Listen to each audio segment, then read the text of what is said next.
Hello and welcome back to the Underrated channel. I'm Jor. I'm the host here, along with the 88 Sats radio channel, where we do a live stream every single morning at 10 a.m. Eastern time.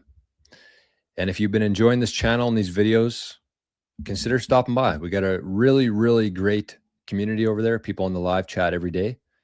And we talk about a variety of different subjects. So today we're going to be talking about the habit of saving. We're on a new chapter here. This is chapter number 5, I believe. And it is about the habit of saving, not saving. So I really enjoyed this one. I probably listened to this one 5 or 6 times now. Every time I listen to it, I just think about how applicable it is today.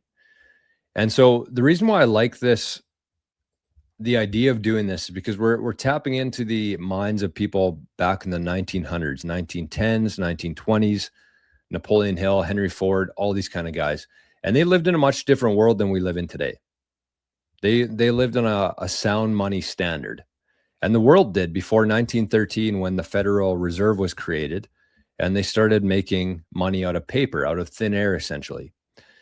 And even for the first 50 or 70 years of the fiat dollar, it was somewhat real because it was somewhat tied to nature in the way that you had to actually grow trees, cut them down, turn it into paper, or you had to take precious metals out of the ground and convert it into coins. But at some point along the way, it basically turned into paper, and then it turned into nothing, which is where we are today in the age of the digital dollar. Because think about it, how much does it cost to create a digital dollar? Zero. And over time, everything falls to the cost of its production. And so that's kind of what we're living through right now. And so the one thing that we talk about on this channel, I talk about this every Saturday on the Underrated channel, is Bitcoin. And a lot of people have different feelings and thoughts and ideas around Bitcoin, mostly because they just get their information from secondhand sources. And so they see Bitcoin as a very risky, speculative investment almost. And it's not. It's actually a very powerful savings technology. And so this chapter, when you look at it through a Bitcoin lens, it makes a lot more sense. Because if I would have read this chapter before I discovered Bitcoin, it wouldn't have been as impactful to me. But the cool thing about Bitcoin, if you're watching this right now in 2026, you can actually take a very small amount of fiat dollars, digital dollars, worth nothing, and you can convert it into a significant amount of Bitcoin or Satoshis. And so that's one habit that I've really implemented and been religious with in the last couple of years of my life, is saving. And I never used to. I never used to save at all. Like I had a retirement fund at work, a pension that I was kind of relying on. I also had a rental house that I figured was going to be part of my real estate portfolio. And so I never really thought too much about investing. Like every time I'd get paid, I basically spent it, and sometimes even more, before I would get paid again. There was just no incentive for me to save because I didn't see, even before I realized hard money, sound money, it didn't feel right saving because it just seemed pointless. Because if you think about it, let's say that you even were very committed to it and you spent 5 or 10 years, every single week you'd put away $50 and you try to invest and save that way. But by the end of it, so $50 a week for 10 years, I don't even know how much you would have. It wouldn't be that much. But the thing about fiat money is that the value, the purchasing power of whatever you would have there would be significantly less than when you started saving. So there's no real incentive for people to save in the fiat dollar. And so I love this chapter here. It's called The Habit of Saving. We're only going to listen to a couple minutes of it today, but I just wanted to kind of set the tone for the next couple weeks here, talking about the habit of saving and looking at it through a hard money lens. So here we go. This is the very first part here, habit of saving, and we'll get to her. Law of Success. Lesson 4. The Habit of Saving. Man is a combination of flesh, bone, blood, hair, and brain cells. These are the building materials out of which he shapes, through the law of habit, his own personality. To advise one to save money without describing how to save would be somewhat like drawing the picture of a horse and writing under it, "This is a horse." It is obvious to all that the saving of money is one of the essentials for success. But the big question uppermost in the minds of the majority of those who do not save is, how can I do it? The saving of money is solely a matter of habit. For this reason, this lesson begins with a brief analysis of the law of habit. It is literally true that man, through the law of habit, shapes his own personality. Through repetition, any act indulged in a few times becomes a habit, and the mind appears to be nothing more than a mass of motivating forces growing out of our daily habits. When once fixed in the mind, a habit voluntarily impels one to action.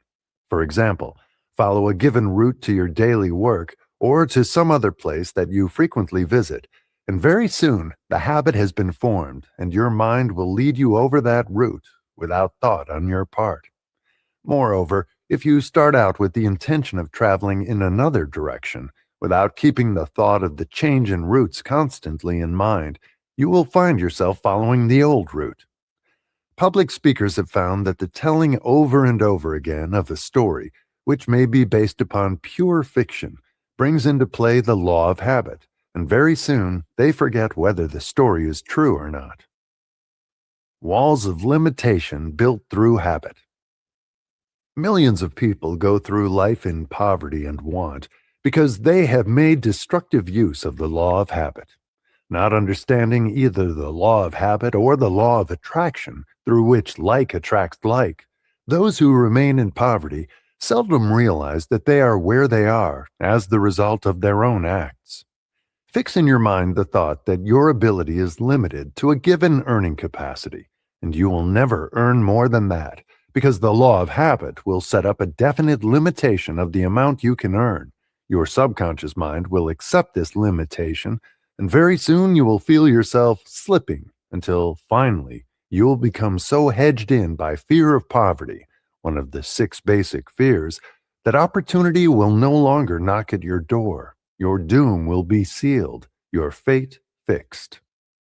Formation of the habit of saving does not mean that you shall limit your earning capacity. It means just the opposite, that you shall apply this law so that it not only conserves that which you earn in a systematic manner, but it also places you in the way of greater opportunity and gives you the vision, the self-confidence, the imagination, the enthusiasm, the initiative, and leadership actually to increase your earning capacity. Stating this great law in another way, when you thoroughly understand the law of habit, you may ensure yourself success in the great game of money-making by playing both ends of that game against the middle. You proceed in this manner. First, through the law of definite chief aim, you set up in your mind an accurate, definite description of that which you want, including the amount of money you intend to earn.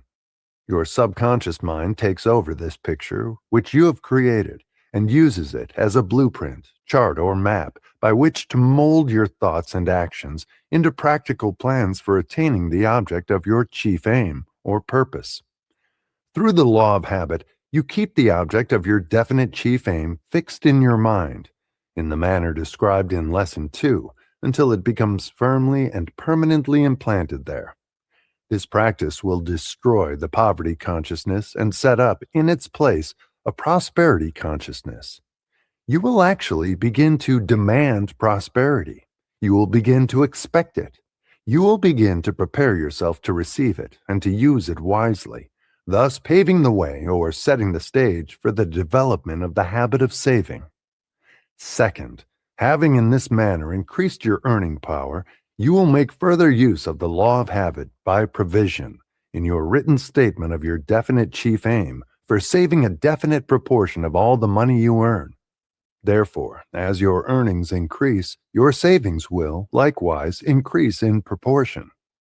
By ever urging yourself on and demanding of yourself increased earning power, on the one hand, and by systematically laying aside a definite amount of all your earnings, on the other hand, you will soon reach the point at which you have removed all imaginary limitations from your own mind, and you will then be well started on the road toward financial independence.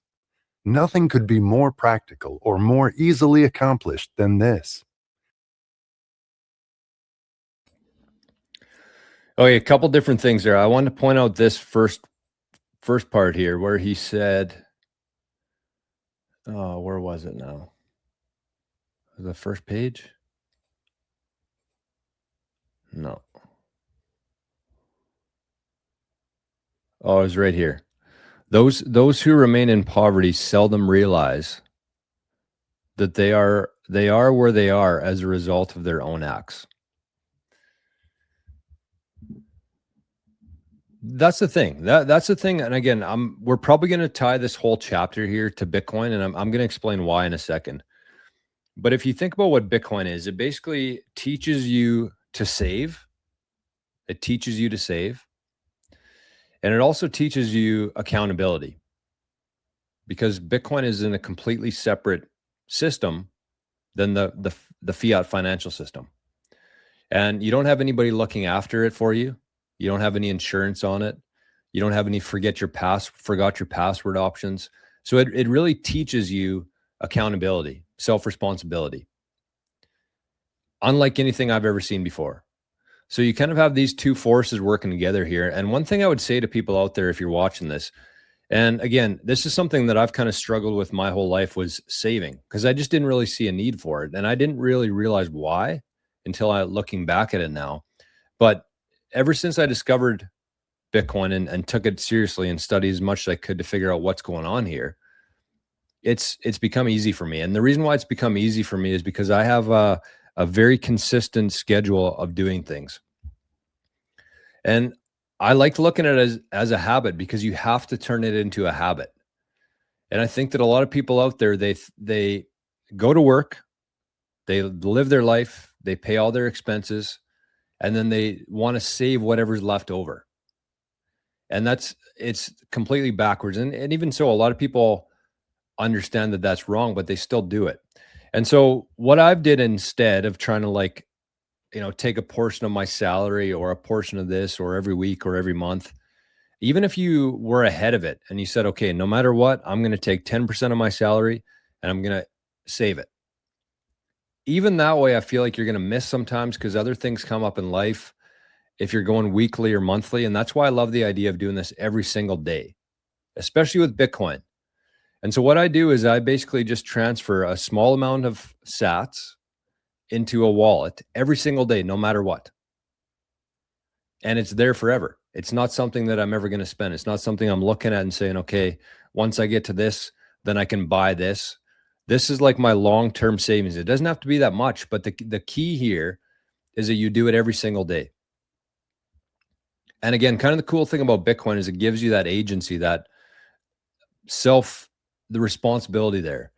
Because with a bank account, if you were to do this with bank account, again, number one, fiat melts over time. It becomes less valuable over time. So even if you're very religious and consistent with it, you're probably going to be worse off at the end of the day, because you decided to save in dollars. Plus, you need a different bank account to transfer over, or whatever it is. With Bitcoin, though, you can take accountability here, and you can basically download a wallet and you can send it every single day. You could send $2 worth. You could send 50 cents worth. It doesn't matter. It doesn't have to be a large amount. The whole key here, though, is that you're doing it every single day. And I really like the way that he framed that. He basically said that not only will it make you financially more financially independent, but it actually frees up your mind more. And when your mind is more clear and free and not worried about everything that you owe and the debt that you owe and everything like that, then you can actually increase your income as well. So it's kind of like almost like a flywheel, where the more you have saved, the more that frees up your mind, less stress, which allows you to create more, which allows you to become more valuable overall. So it's much more than just having a little bit of a savings for later at some point. Like there's much more to the psychology of this. And that's why I recommend here. This is something I've been doing for a couple of years now, but I send the exact same amount every day, no matter what. And I didn't really realize how powerful that is. But looking back now, 2 years later, it's turned into something pretty special. And again, my amount isn't very much, especially if you consider it in dollar terms. I think it's a lot in terms of sats or Bitcoin, But in dollar terms, it's not that much. But the thing is, I do it every day. And that's something I don't look at. I don't touch it. I never will use it. It's just going to be for my future and my family's future. Sorry, there's a bird out here that's kind of distracting me. So lots to think about there. Again, this is a really relevant chapter, especially if you look at it from a sound money perspective. But I just love that idea of creating that flywheel in your life where you save. So it gives you more opportunity, I guess. Because that's the other thing too, is that when you're saving, you have this kind of like nest egg back here where you can start looking for opportunities. You're not always just chasing. You're not just struggling to pay this bill and just on the hamster wheel. You got this nest egg over here, the savings, and it actually frees up your mind, but also gives you the chance to take advantage of opportunities that come up in your life. Because imagine that. Imagine you're working and this big opportunity presents itself in front of you, but there's nothing that you can do about it. And you kind of know that too in the back of your mind. So you're not even really looking for opportunities because it's not even a possibility. So my recommendation here for everybody is to just start doing it every single day, no matter what the amount is. Just start doing it every single day. And that's one thing that I've kind of changed my mind on the last year too, is that I used to think that I needed a bunch of different investments or diversified into this and that and this part. But it's like all you really need is a short-term obligation, which is cash, ability to meet your short-term obligations, and also keep kind of some on the sidelines in case there is an opportunity that comes up. And then Bitcoin, which is something that's going to be there forever or a very long time anyways, which you can eventually use kind of like farmland and lend against in the future, and your family never has to sell that asset. So that's what we're going to be talking about in this chapter here, is saving, the habit of that, and looking at it from a couple different angles. So that's what I have today for you, my friends. Let me put up the QR code here. And I haven't checked it for a few days now. So if you have been sending some sats here, thank you. And if not, consider. If you've been enjoying this stuff, if you've been showing up here every day, we've been posting daily videos for almost 2 months now, I think, on there. So we're growing. We're going to keep going. And it's the power of habit. We're doing it every single day. Can't just talk about it. So that's it. That's what I got for you. Again, if you enjoy this stuff, if you're someone new to Bitcoin or you want to learn more about Bitcoin, consider showing up. You don't have to say hi or let us know you're there or anything, but we do about an hour and a half every single morning talking about different things, including Bitcoin. So that's how you can find us. Hope you have a great day today. Thank you for watching, and we'll talk to you tomorrow. Bye-bye.